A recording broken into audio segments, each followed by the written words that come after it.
चौधरी के हाथों से गई भाजपा की बागडोर। अध्यक्षता के बाद अब जा सकता है मंत्री पद। वोट बैंक के गणित में चली गई सम्राट चौधरी की कुर्सी।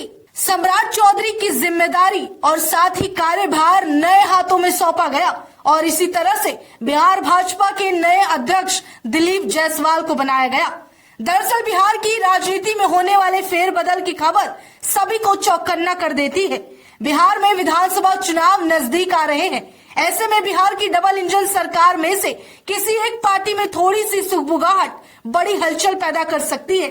सोचने वाली बात यह है कि भाजपा जब किसी पर भरोसा जताती है तो लंबे समय के लिए यहाँ तक कि किसी को नई जिम्मेदारी सौंपने का काम भी बहुत सोच समझ कर करती है। हैरानी तो तब हुई जब भाजपा ने एक साल के भीतर ही सम्राट चौधरी से बिहार में भाजपा की बागडोर लेकर दिलीप जायसवाल को सौंप दी। यहाँ तक कि वजह को लेकर भी सवाल उठाए जा रहे हैं। हालांकि सवाल ये है कि भाजपा के अध्यक्ष का कार्यकाल 3 वर्षों का होता है, तो फिर एक साल में ही सम्राट चौधरी को क्यों हटा दिया गया? इनके पहले संजय जायसवाल ने अपना कार्यकाल पूरा किया था। इसके बाद सम्राट चौधरी जब मार्च 2023 में बिहार बीजेपी के अध्यक्ष बने थे, तब कहा जा रहा था कि बिहार में बीजेपी की राजनीति बदलने आए हैं। फिर आखिर ऐसा क्या हुआ कि वो प्रदेश अध्यक्ष से हटाए गए? बिहार भाजपा नेतृत्व में परिवर्तन के बाद सम्राट चौधरी वर्तमान की नीतीश सरकार में उप मुख्यमंत्री के रूप में बने रहेंगे। वहीं सम्राट चौधरी पहले राजद में थे और फिर जदयू में चले गए और अब बाद में भाजपा में आए।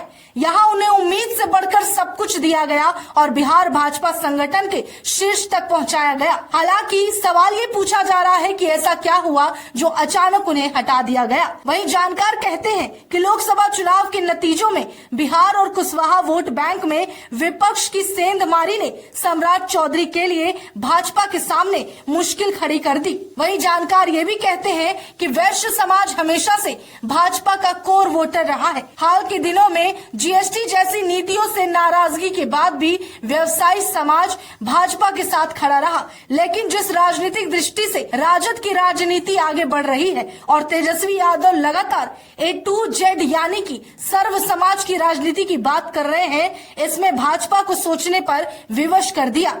इतना ही नहीं, भाजपा के नए बने अध्यक्ष दिलीप जायसवाल फिलहाल बिहार में भूमि सुधार मंत्री के रूप में काम कर रहे हैं और सीमांचल के कद्दावर नेता माने जाते हैं।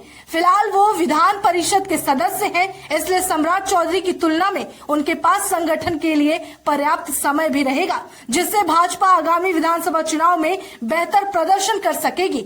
वहीं दूसरी तरफ सम्राट चौधरी को हटाकर दिलीप जायसवाल को बनाना कहीं न कहीं वोट बैंक की राजनीति बताई जा रही है और यही वजह है कि भाजपा ने कार्यकाल खत्म होने से पहले यानी कि 3 साल से पहले ही सम्राट चौधरी को 1 साल के अंदर ही उनके पद से हटाकर और ये जिम्मेदारी को नए हाथों में सौंप दिया है।